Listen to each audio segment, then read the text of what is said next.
مزید ویڈیوز کے لیے ہمارے چینل ہاؤس آف اسلام کو سبسکرائب کرنا نہ بھولیے۔ شکریہ۔ اللہ اکبر وللہ الحمد۔ بسم اللہ الرحمن الرحیم۔ سورۃ علم نشرح مکیہ ہے، 8 آیات ہے، نزول میں 12 ہے اور ترتیب میں 93 ہے۔ اس صورت میں بھی حضرت صلی اللہ علیہ وسلم کے لیے تسلی ہے۔ پہلی تسلی ہے شرح صدر کے ساتھ، دوسری تسلی ہے وضع وزر کے ساتھ، اور تیسری تسلی ہے رفع ذکر کے ساتھ۔ 3 تسلیاں آپ کو دی ہے۔ الم نشرح لک صدرک، کیا ہم نے کھولا نہیں آپ کے لیے آپ کا سینہ؟ یعنی آپ کے سینے میں نبوت کا تحمل ہو گیا اور آپ کے سینے نے کائنات کے غموم و ہموم برداشت کیے، تو یہ ہو گیا شرح صدر۔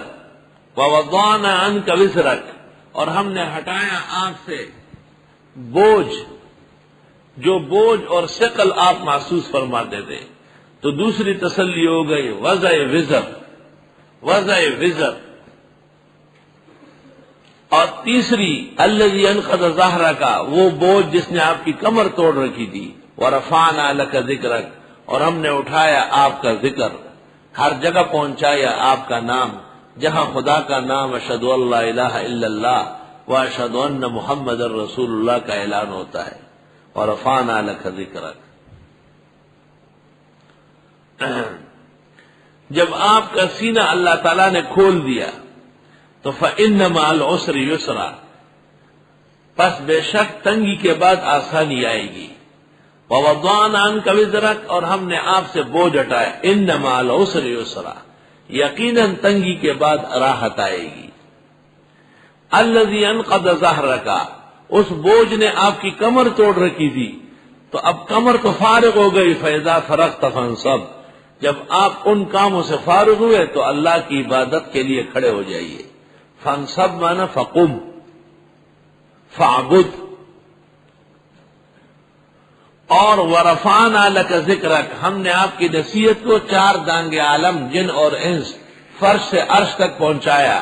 وإلی ربک فارغب، تو آپ اپنے رب کی طرف ہمیشہ مشتاق رہیے، متوجہ رہیے۔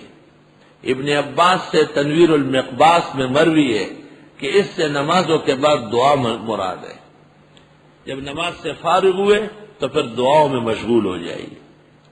نماز کے بعد دعا متواتر روایات سے ثابت ہے، روایتاً جرایتاً ثابت ہے، اس کا انکار کرنا میرا جہد اور عناد ہے۔ مزید ویڈیوز کے لیے ہمارے چینل ہاؤس آف اسلام کو سبسکرائب کرنا نہ بھولیے۔ شکریہ۔